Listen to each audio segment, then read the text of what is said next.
Hello! Today I want to give you some tips and strategies to help you save money on a low income.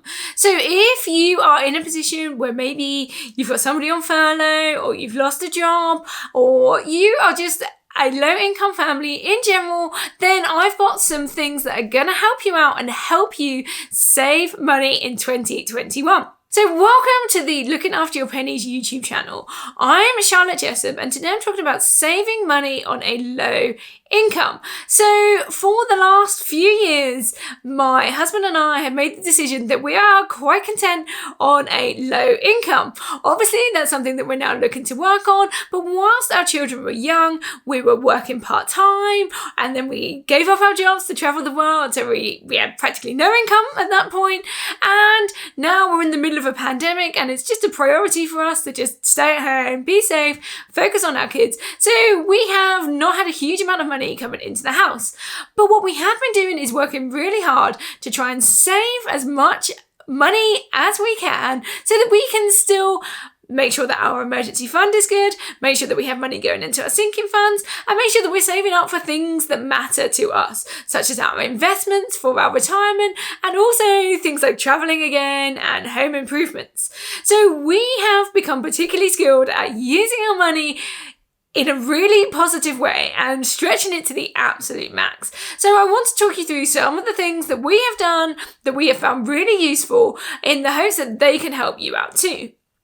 So the first thing that I want to say on this topic is there are two things that you really need to remember when you are trying to save money on a low income. So the first is that you should focus your efforts into saving money in the areas where it's going to make the biggest impact. There can be a real temptation to try and save all the little pennies here and there with the hope that it's going to turn into something big later on. But actually, what you can be doing in that situation is just procrastinating from some of the bigger tasks that need doing that are actually going to save you more money. And I'll talk through some examples of these in a minute. So that first point is to say, focus on the big savings. Don't lose sight of those. Even though they might be harder, you might have to make some more phone calls, or you might have to wait a little longer to see the rewards from it.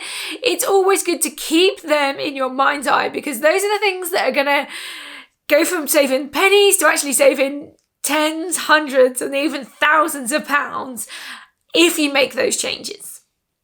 Now, the next thing to say is focus on the most boring things. Life would be really dull if we cut out all of the fun and we were just left paying for the boring stuff. So what we try and do is we try and make our biggest savings on the things that are the least exciting. So you probably know what those sort of payments are. If you're looking in your budget and you're looking at your expenses, these are the sort of payments that bring you absolutely no joy. You kind of have to pay them, maybe to keep a roof over your head or to keep your family warm, but ultimately you don't get any real excitement from it.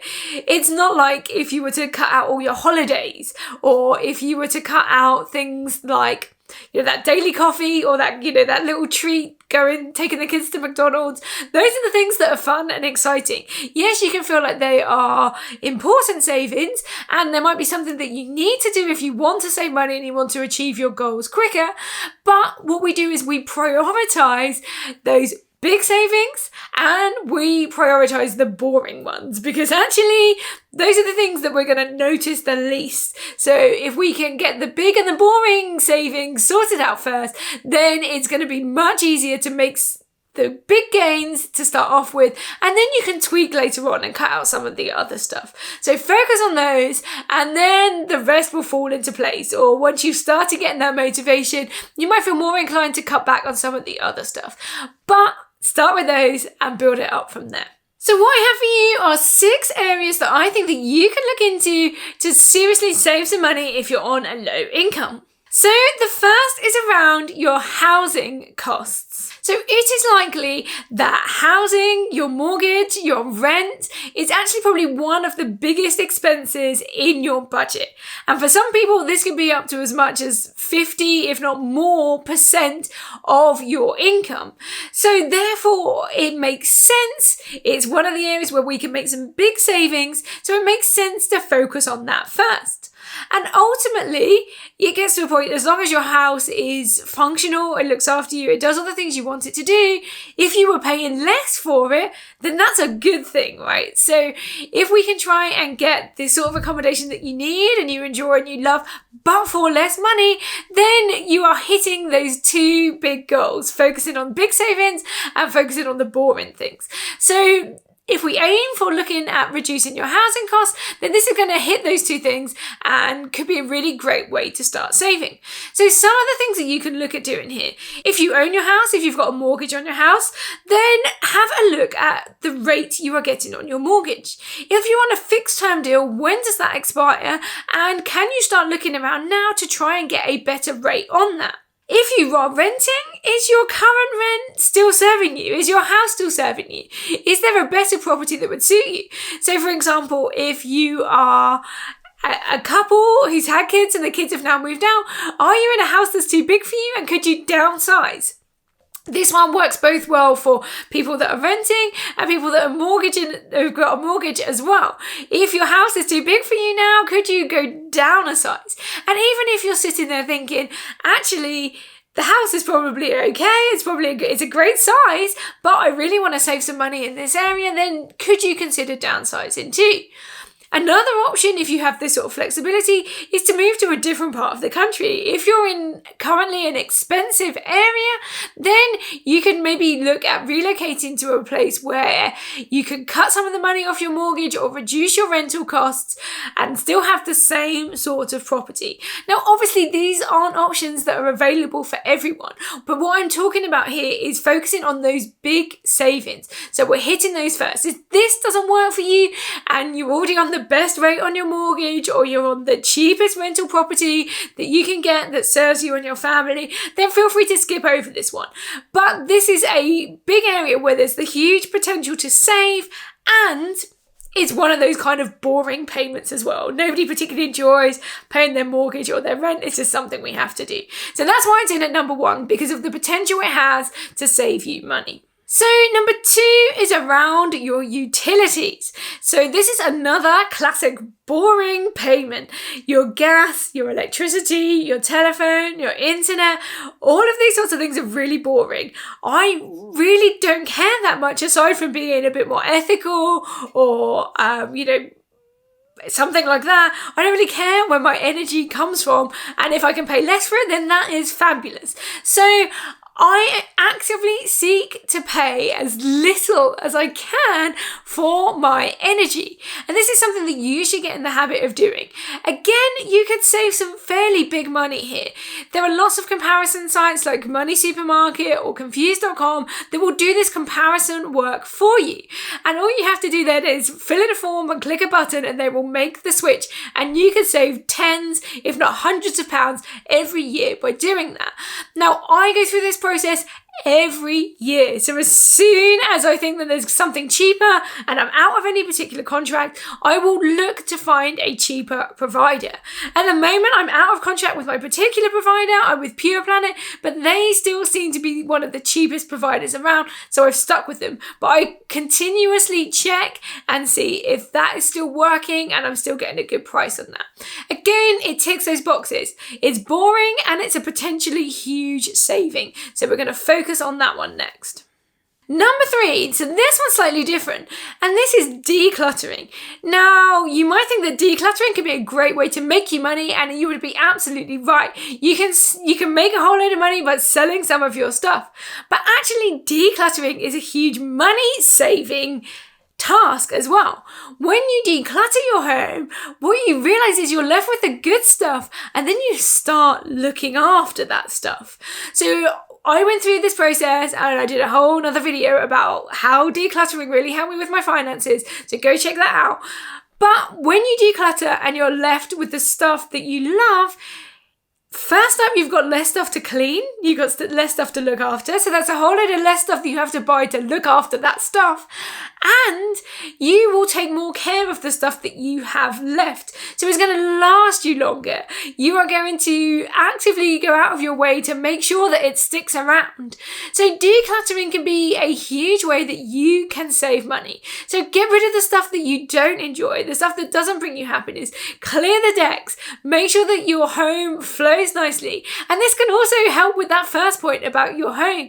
Do you then realize that you don't maybe need as big a house as you've got because you've now got less stuff? Or are you happy to stay in a smaller house because actually it serves you and your family at this time now that you've ditched all the unwanted stuff? So number 4 is call some of your providers and ask for discounts. So even if you're still in contract, you can ring your providers and see if they can do you a deal. Now, this works for things like your TV package, it can work with your internet, it can work with your gas and electricity. If you're in a contract, they're perfectly within their rights to say no, but you can just have these phone calls. Another area where you can make phone calls and ask for them to reduce some of your costs is around your credit card. So if you've got debts, you can ring your credit card provider and ask them if they can do any sort of deal or lower your fee. They might turn around and reduce your interest rate or cut some of the fees for you. And actually that will save you a whole load of money. If they reduced your rate on your credit card, even by just a small percentage, what you can find is that over the long term, that saves you a huge amount of money. Again, nobody's going to mind paying less for their debt. So it's one of those boring payments that we can tick that box, and it has the potential to be a huge saving too. So be brave, make some of those phone calls. I'm not a huge fan of making phone calls, but when it comes to saving money, I will quickly pick up that phone and make that call. There is zero harm in asking, and you could make a huge saving. Number 5 is budget. I feel a bit like a broken record when I talk about budgeting, but there is a huge power in your budget. There is so much that you will learn by going through the process of budgeting. Now, I help you out with this. If you have a look in the description, you'll see a link to my free budgeting spreadsheet. All you need to do is fill it in and it will start showing you things that you can work on and areas that you can start to save. I like to go through my budget every month and I will create a new budget and I will look at how the previous month has gone. I will make tweaks and I will look for payments where I think I am overpaying, and I will set myself a task to reduce that cost. And I make this a habit. I go through this process all the time and look for areas where I can spend less. And that's what happens when you budget. It highlights the areas where you are maybe not been paying attention or where you can make some serious savings. And all you need to do is apply that filter. What are the biggest savings that could be made? What are the boring ones? Start with those, put them in order, biggest and most boringest, and work on those, and then go down to the things that are more fun.